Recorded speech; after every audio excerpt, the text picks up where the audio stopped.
For those of you who know me through my teaching videos, I also am a fine art reproduction specialist. I print giclées for artists. And this is my behemoth printer, 300 pounds of print magic by Epson. I can print up to 44-inch wide paper, canvas, textured watercolor paper, and then I can also stretch it and finish it for you. Or you can choose, as an artist, you can choose to do those things yourself if you want. So I'm going to go through this. This is from a customer of mine, and Donna Eberhart. And she has done these as gifts for Christmas. And I have 10 of these that need to be stretched on little stretcher bars that I bought. And I'll kind of show you the process.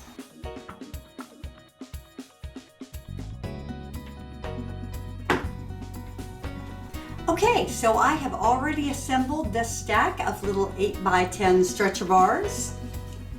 And I have a compressor back here that is great. You don't have to have a pneumatic compressor, but it sure does help. I used to do this for years with a regular stapler, and the compressor does make it a lot easier.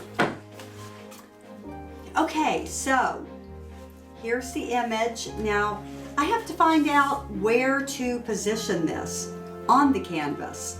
So the way I do this is I look at the image and I use a little needle. I see where the design comes together, because remember, I've added an inch all the way around this image, and so it kind of comes together on a little area right here. Is usually pretty easy to see where everything merges. If not, you can always just measure in an inch on either side. And I will say it's an inch because this is a standard stretcher bar. If this were a gallery wrap, which is 1.5 inches deep, then I would have added 2 inches of printed area. So in that case, I would come in 2 inches from either direction. But this is a standard one. Okay, so what I do is I just push the needle through, turn it over, and I've already marked this, but with a pencil, then I just do crop marks going out toward the cut edge of the image. So then, when I have 4 of those, I know where to put my stretcher bars.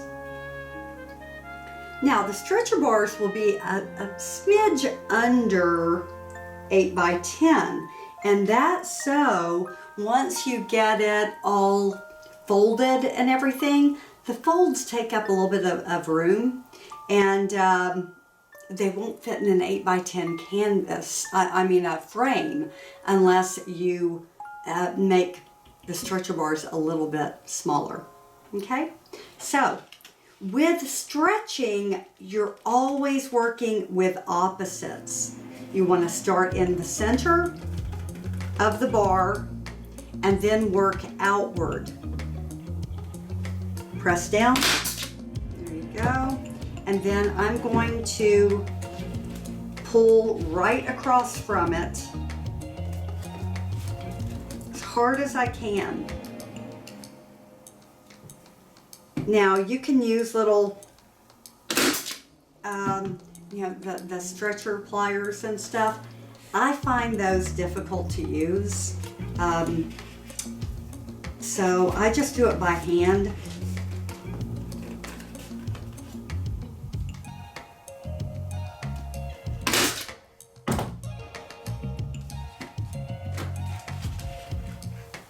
Okay, just pull as hard as you can. Sometimes it means that you might have to really, pull it right against the edge, work it up, take all the excess out. You know, this is a small frame that I'm doing.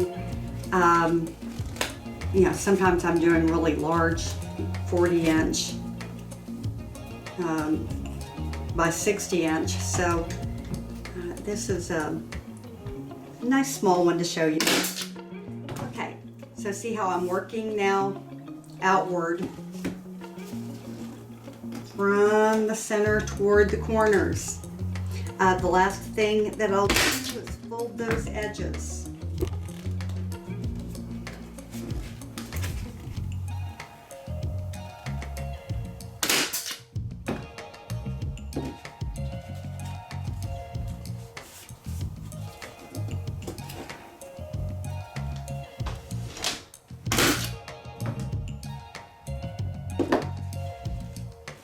Okay, my dog just came in the studio a few minutes ago, and now she wants to leave the studio. Of course, right while I'm filming. It's usually how it works. Dogs and 3-year-olds. Right, puppy? That's right.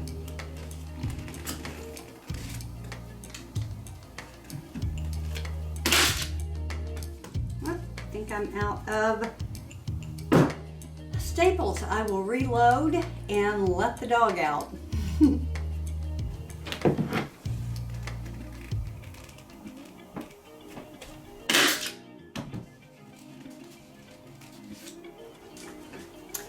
Okay, so now I'm going to do the corners.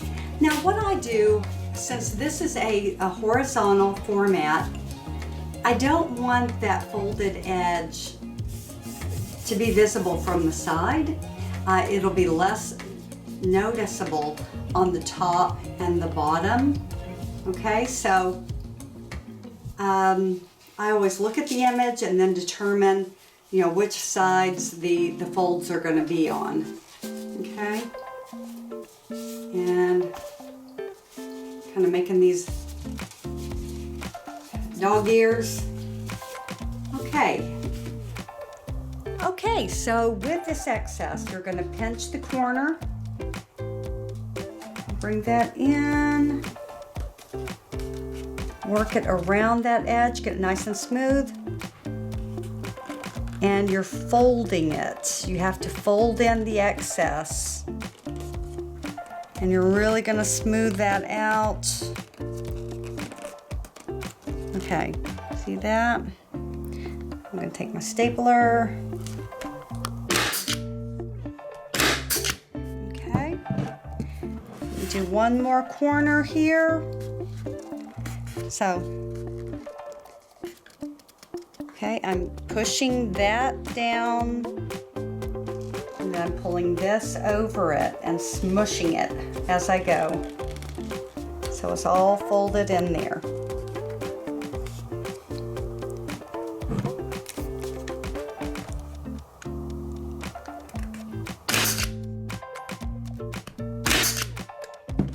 Okay, and that's it. Okay, I have stretched all of these canvases for my customer. This is Donna Eberhart's work, and now it's time for me to give it a double coat of varnish. It's actually water-based. This is Liquitex Matte Medium and Liquitex Gloss Medium and varnish. I mix it 1-to-1 to get a semi-gloss or kind of a satin finish. Okay, and I'm going to use just a regular brush. A lot of times I'll use these cheap brushes from Home Depot.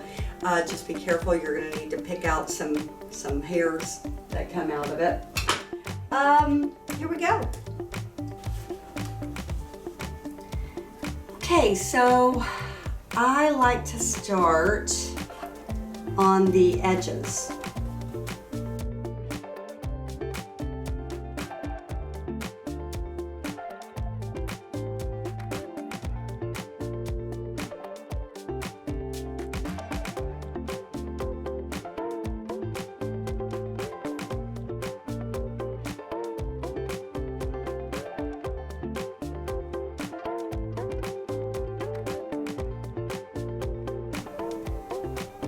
then I like to raise up at least one edge so that it's not sitting flat where it can glue itself to the surface.